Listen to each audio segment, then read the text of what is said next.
Salve, salve, família vascaína! Bom dia! No momento que estou gravando esse vídeo, 10h54 da manhã, uma excelente terça-feira, um dia abençoado para todos nós. Nesse vídeo, só Vasco. Ah, Thiagão, mas vai ter isso, vai ter aquilo. Eu não quero saber, família. Até porque eu tô achando que o pé frio sou eu, o azarado sou eu. Falo aqui, corrente ali, outro resultado ali. Então não quero saber de nada. Hoje é só Vasco. Não me peça para falar de outra coisa no dia de hoje, não. É só Vasco e olha que tem muita coisa aqui pra gente falar. Vamos falar mais um pouco sobre o Watson, que infelizmente se lesionou aí mais uma vez. Leandrinho parece que tá mandando bem aí nos treinamentos. Reforço, vamos falar aqui sobre Gabriel Pirani. Parece que só depende do Vascão. Agora, Thiago Mendes, que chega no Rio no dia de hoje, né, tem um papo aqui que o Fernando Diniz ligou para o meu xará, Léo Jardim também, vamos falar aqui sobre salário também, né, já que um setorista do São Paulo disse que ele ia ganhar aqui em torno de 1.100.000, não é por aí, família vascaína. E o Vasco, claro, né, que tem que buscar reforço. A gente tem aqui uma informação do Joel Silva dizendo que o Vasco mantenha cautela porque quer contratar jogadores para jogar. Nesse sentido, eu até levantei aqui uma polêmica sobre o Gabriel Peck, que eu estou errado, de fato, me equivoquei. A galera me corrigiu ali, eu né, aqui no calor da emoção acabei errando, falando que o Peck joga pela ponta esquerda. Não, de fato, o Peck joga pela ponta direita, que na minha visão é pior ainda, tá? Pior ainda. Você acha, vamos debater isso no final do vídeo, você acha que o Peck ganharia a vaga desse Ryan? Desse Ryan que tá jogando? Você acha? Então chega aí que tem muita resenha nesse vídeo, mas antes, deixa eu te pedir aquela moral. Se não for inscrito aqui no canal Vasco em Família, se inscreve, deixa o like e ativa o sininho para não perder os próximos vídeos. Vamos seguir a nossa resenha e trocar uma ideia. Aquela hypada também para fortalecer, família. Vamos seguir a nossa resenha pra gente falar um pouco sobre o Watson. Tá aqui, ó, o Tietê, né, foi visitar o Watson, me parece, em casa, né, claro, depois aí da lesão, mandou uma mensagem ali, postou na sua rede social para dar o apoio para o jogador que, né, se lesionou no ano passado, estava voltando esse ano com muita dificuldade, né, o Watson não estava conseguindo performar. Poxa, naquele período ali que o Watson ajudou demais, nos jogos contra São Paulo, Internacional, poxa, ele estava sendo decisivo. Então, assim, visivelmente o Watson com muita dificuldade física e, infelizmente, no treinamento acabou acontecendo essa lesão, né? O Tietê que parece ser um cara show de bola, né? Então foi visitar ali o Watson, família. E aí eu tava vendo essa informação aqui do Gilmar Ferreira, vou colocar na tela para vocês, ó. O tempo estimado para o retorno de Watson. O meio-atacante Adson será submetido à cirurgia para redução da fratura na tíbia direita durante treino do Vasco desta segunda-feira. O tempo de recuperação para estes casos é estimado em período de 3 a 6 meses, com afastamento médio de 120 dias. No entanto, no ano passado, o atacante Júnior Santos, de 30 anos, teve fratura semelhante e em 2 meses estava de volta aos treinos com bola. E em 5 meses estava marcando o gol que selou a conquista da Libertadores. Adson tem 24 anos de idade e, apesar das recentes seguidas lesões, possui todas as condições de superar o momento difícil e seguir desempenhando em alto nível. Boa sorte para ele. Boa sorte para ele. Ele está pedindo aqui para acessar a postagem, né? Mas assim, família, eu não entendo muito disso. Posso até estar falando aqui uma besteira, mas de repente a questão do biotipo também acaba influenciando, né? O Júnior Santos é um cara mais forte, né? Tem mais estrutura ali, muscular, não sei. O Adson é um cara mais... Galera, não sei se usa esse termo ainda, apesar de eu frequentar muito a academia, de treinar, não sei se a galera usa esse termo. O Adson é frango, né? O Adson é magrinho e tal, então acho que isso acaba influenciando também. Apesar que o Paulinho já tem uma estrutura melhor e também tá com essa dificuldade, vai ter que operar de novo. Eu acho que é uma lesão chata, né? Então, infelizmente, acabou machucando de novo e aí vai levar mais algum tempo. Poxa, se a gente colocar na balança que nesse momento que o Watson teve uma lesão, de uma certa forma, de menor gravidade, podemos dizer assim, e ele teve toda essa dificuldade, né? Imagina agora, né, família vascaína. Então, acho que dificilmente ele vai retornar esse ano, e se retornar, dificilmente vai conseguir, né, contribuir dentro de campo, porque, repito, a gente está vendo a dificuldade que ele tem aí, que ele está tendo entrando nas partidas. É um jogador, claramente, o Adson é mais ágil, o Adson é mais rápido, é mais atento. E não, tá parecendo um veterano, um cara, sabe, de 40, de 35, de 36, com muita barrigudo, né? Será que você me entende? Muito lento, sem agilidade. E ele não é assim. A gente viu ele ali, né, em 2024, no seu melhor momento com o Rafael Paiva, família. Toda a sorte do mundo aí para a recuperação do Adson. Seguindo aqui a nossa resenha, para a gente falar um pouco do Leandrinho. Vamos lá, ó. Leandrinho voando nos treinos. Tivemos a informação de que o lateral esquerdo, Leandrinho, tem chamado a atenção nos treinamentos desde o seu retorno. Uma pessoa ligada ao departamento de futebol do Vasco chegou a dizer que o Cris está voando nos treinamentos. Lembrando que o jogador voltou de empréstimo e está treinando com o Diniz desde o dia 1º de julho, família. Assim, eu não tinha parado para ver os números do jogador lá no Al-Shabaab, e aí eu vou colocar na tela para vocês. Ó, ele fez 11 partidas pelo clube árabe. Vou colocar aí na tela para vocês também. Ele ficou à disposição pelo Campeonato Nacional, né, claro, em 10 oportunidades, 6 como titular e 4 entrando no decorrer dos jogos, e ficou várias partidas aqui, né, fora, né, do plantel, e não foi utilizado, família vascaína. Então, assim, né, a gente está vendo aí um nível do futebol árabe, né, com o Al Hilal. Claro que não são todos os times, né, que tem esse poder de investimento, que tem essa qualidade, mas a gente espera, né, que ele adquiriu ali uma experiência e possa chegar cheio de vontade para jogar no nosso Vascão e nos ajudar. Claro que no primeiro momento eu ainda acho o Piton muito titular, mas é isso, né? Há muito tempo que o Vasco não convive com essa situação nessa temporada, de estar em 3 competições, né? Voltou a jogar uma competição internacional esse ano, e eu espero que o Vasco continue nela, né? Passando aí do Del Valle, vai precisar rodar o elenco. Eu sei que o Diniz tem uma certa dificuldade nisso, né? Não só no Vasco, mas no Flucê, ele poupava pouco, não era, né? Eu lembro até de um jogo contra o Santos, né? Em 2023, que a gente estava ali secando o Santos, e a gente ficou nessa expectativa, e você vai entregar para prejudicar o Vasco, e nada. Entrou com força máxima e deu de 3 lá no Santos, e ajudou o Vasco naquela ocasião. Então não é assim, ele não confia no elenco, ele sabe que o elenco é fraco, também, né? Mas ele não costuma poupar os seus jogadores. E acho que nessa sequência de jogos que o Vasco vai ter, a gente está vendo aí em julho, né? Vários jogos, o Vasco vai jogar pelo Campeonato Brasileiro, a Copa do Brasil ainda vai ser esse mês, né? O primeiro jogo no dia 30, os 2 jogos contra o Del Valle, é uma sequência de jogos aí, então de repente ele vai ter que rodar o elenco, e o Leandrinho pode ser uma peça interessante. Eu acredito mais no Leandrinho do que no Vitor Luiz ali para entrar em algum jogo no lugar do Piton. Além disso, melhora na condição física, né, família? Eu sempre bato aqui nessa tecla que o Vasco é um time frágil fisicamente, por mais que eu ache que o Leandrinho e o Piton têm a mesma dificuldade defensiva, na questão física, o Leandrinho, ele tá um pouco acima do Piton, é um lateral mais físico, é um lateral mais rápido. Eu acho o Piton, né, tem um cruzamento, né, faz o arco melhor do que o Leandrinho. Então tem essas mudanças aí, mas eu gosto muito do retorno do Leandrinho. E legal, né? Nos treinamentos que o jogador também vai ganhando confiança, e o treinador, claro, também para colocar ele nos jogos, família vascaína. Seguindo aqui a nossa resenha, para a gente falar um pouco sobre reforços e destacar essa informação do canal Na Torcida Vascaínos sobre Gabriel Pirani. Tá na tela, família.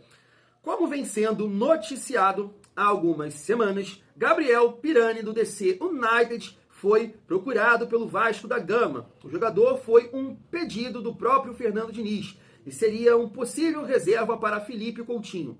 Entre o jogador e seu atual clube já está tudo certo. O DC United está disposto a liberar o jogador, que tem contrato até o final deste ano, com uma cláusula de renovação automática. O jogador chegaria livre para um contrato de 2 anos.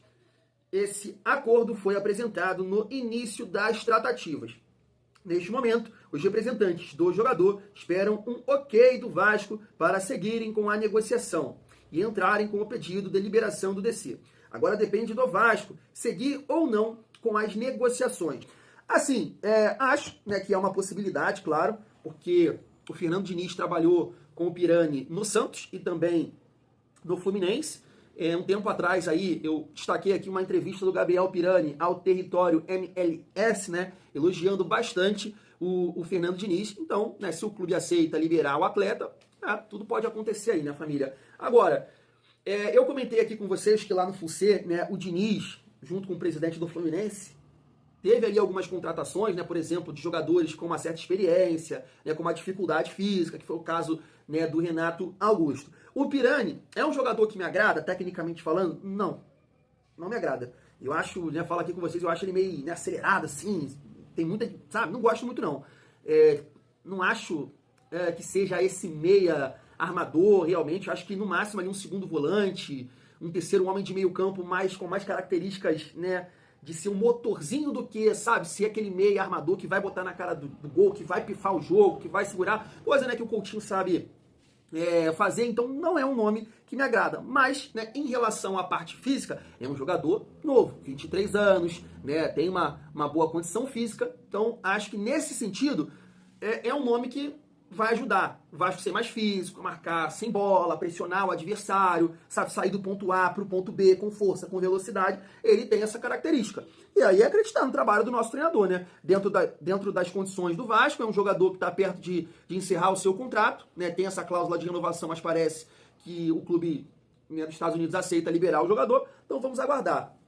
Em relação ao Thiago Mendes, é um nome que eu gosto, mas a gente tem que observar a parte física. Em relação ao Gabriel Pirani, não é um nome que eu gosto, mas fisicamente, né, ao que parece, pela idade, vem jogando lá, ele entrega. Ele é um cara que tem saúde, ele é um cara que tem esse vigor físico, mas tecnicamente falando, não me agrada muito, família vascaína. E aí, chegando aqui agora para falar sobre o meu xará, tá na tela para vocês, ó.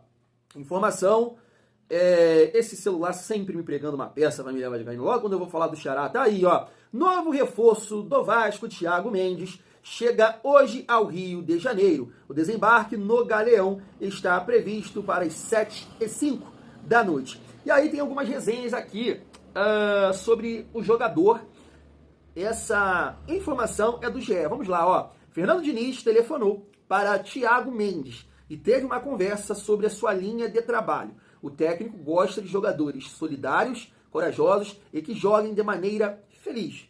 Diniz perguntou como estava o volante e os objetivos profissionais na vinda para o Vasco. Ele mostrou os planos que tem com o Thiago para a sequência da temporada. E entende que o atleta pode atuar como primeiro ou segundo volante. A direção acredita que o volante tem qualidade para ser titular da equipe. Foi o que eu falei, né?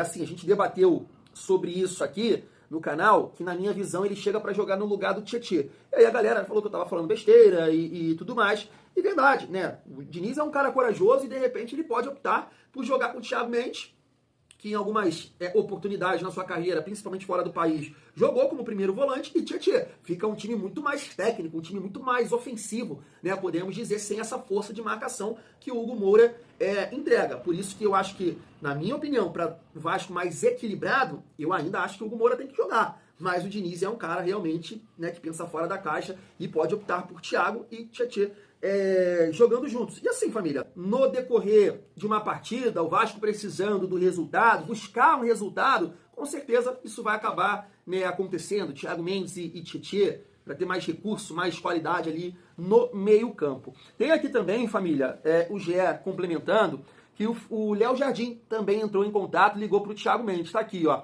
Já o goleiro, que é agenciado pela mesma empresa que Thiago, deu boas referências sobre o Cruz Maltino, sobre a melhoria nas estruturas do CT Moacir Barbosa, do bom clima entre os jogadores e a relação, com a direção. Então, tá aí, família, show de bola, né? Eu acho importante isso também, o treinador passar uma confiança, dizendo que quer contar com o jogador aqui, e também um dos líderes do elenco, né? Não dá para negar que o Léo Jardim é um líder aí do elenco do Vasco, um dos líderes, né? Também dar as boas-vindas aí, passar boas referências para esse atleta. Agora é torcer muito para que o Thiago Mendes possa entrar em forma o mais rápido possível e nos ajudar aí no decorrer dessa temporada. Acho que o Vasco está contratando um excelente jogador. Agora vamos observar a parte física. Eu até tinha separado aqui, família, uma questão das lesões dele. Se eu conseguir achar aqui rapidamente, eu vou colocar na tela aí para vocês. Deixa eu ver aqui rapidinho, né? Só para não cortar o vídeo. Aí vocês vão convivendo aqui, vendo aqui esse belo rosto. Mas tá aqui, ó. Tá aí. Lesões em 2023, vou colocar na tela. Ele teve uma lesão na virilha entre 25 de fevereiro a 9 de março, resultando em cerca de 12 dias fora das atividades. Em 2024, ruptura parcial no tendão Poxa, o nome aqui bem... Isquiotibial esquerdo posterior da coxa, confirmada em março de 2024, com previsão de cerca de 5 semanas, final de abril, de recuperação. Grave lesão muscular na coxa esquerda, ocorrida em setembro de 2024, anunciada com previsão de retorno em março ou abril de 2025, 4 a 5 meses de afastamento. Lesões em 2025. Essa lesão, em setembro de 2024, se estendeu até março, abril de 2025. Desde então, não há registros de novas lesões. Ele atuou em algumas partidas entre fevereiro e maio de 2025. Então tá aí, família, tem essa preocupação aí, sem sombra de dúvidas, sobre a parte física, né, do jogador. Em relação, família, a salário, vamos trocar uma ideia sobre isso também, vou colocar na tela para vocês uma informação do canal Atenção Vascaínos. Uma informação adicional, Thiago Mendes não receberá no Vasco um salário de 1,1 milhão, como foi divulgado por um jornalista que cobre o São Paulo. O salário dele será menos do que a metade disso, mas terá bônus por metas de títulos, classificação para a Libertadores, número de jogos que podem fazer os vencimentos aumentarem. E aqui tem do canal Na Torcida Vascaínos. Vamos lá, apuramos que Mendes irá receber 650 mil reais mensais, entre luvas e salários. O valor chega aos 850 mil mês em um contrato de 2 anos e meio. Outro ponto importante são as luvas que o jogador irá receber, que serão diluídas junto ao salário. Bônus e metas foram incluídos no contrato de Mendes, como titularidade, número de jogos e bonificação por todos os títulos que o Vasco vencer durante o seu período de contrato. Entre titularidade, jogos e luvas, o salário do jogador pode passar da casa de 1 milhão de reais. Vale ressaltar que se o Vasco for campeão, esse valor de bonificações pode elevar o valor mensal. Então tá aí, é isso.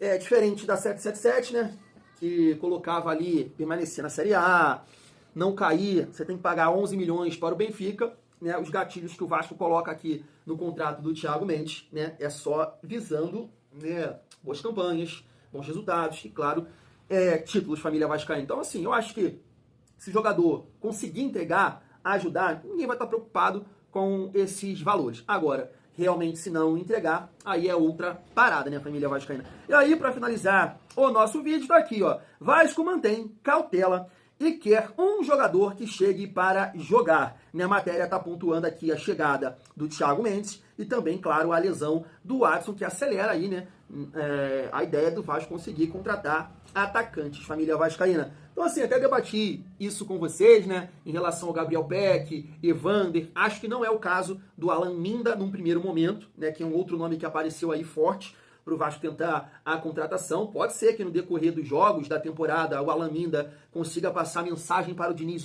eu tenho que jogar aqui pela minha força, pela minha velocidade, mas no primeiro momento não é isso. Até porque nesse momento, né, a gente tem o Nuno pela ponta esquerda e tem o Ryan pela ponta direita, que estão jogando muito bem. E aí, em relação à polêmica que eu levantei aqui do Gabriel Peck, que é um jogador que eu gosto, que ajudou muito em 2023, família. E aí eu me equivoquei aqui, né, falando do Peck jogando pelo lado do Nuno, e não é verdade, a galera me corrigiu aqui. É que assim, família, eu realmente não tô com a cabeça muito boa, cara, mas o Peck jogou sim, não, cara. O Peck jogou sim alguns jogos pelo lado esquerdo, cara. Eu tô errado no Vasco, ele não ajudava muito o Piton, não. Sinceramente, me deu um branco assim, cara, depois que eu virei pai, preocupação, cabelo caindo, Vasco, meu Deus. Mas eu acho sim que o Peck jogou alguns jogos pelo lado esquerdo, mas sim, né, de fato, ele joga mais pelo lado direito, né, pra cortar para a perna canhota, para o centro do campo e porrar pro gol. Quem me corrigiu está coberto de razão. Mas eu até estava trocando uma ideia com o meu xará lá no grupo de membros, o Thiago, e assim, eu sei que como as coisas mudam rápido, né? Porque um tempo atrás, antes da chegada do Diniz, vocês estariam me chamando de maluco aqui, eu levantando que o Ryan é melhor que o Peck. Certo? Mas hoje eu acho. A bola que o Ryan tá jogando, Nutella, iludido, são poucos jogos. Verdade. Mas se ele manter esse nível de atuação, o Ryan manter esse nível de atuação, família, é um jogador que contribui muito mais que o Peck com a bola nos pés, tá? taticamente, sem dúvida nenhuma, o Peck é muito mais importante que o Ryan. Ele auxilia o lateral, ele ajuda a marcar, ele faz a recomposição sem sombra de dúvidas. Mas hoje, sinceramente, fala a verdade, hoje, a bola que o Ryan tá jogando nesses últimos jogos, você acha que o Peck é mais jogador? Você tem a certeza que o Peck chegaria para ser titular no lugar do Ryan? Ah, mano, não acho não. Não acho não. Eu acho o Ryan muito mais jogador. O Ryan tem características assim que, né, de porrar pro gol, de 1 contra 1. É isso. Eu acho que a única coisa que o Peck ganha do Ryan é um jogador mais velho, é um jogador que tem mais experiência na carreira, né, jogou mais jogos pelo profissional e tudo mais. Essa parte tática. Com a bola nos pés, eu sou muito mais o Ryan. Esse Ryan do Diniz. E é claro, quero saber a sua opinião. Fui!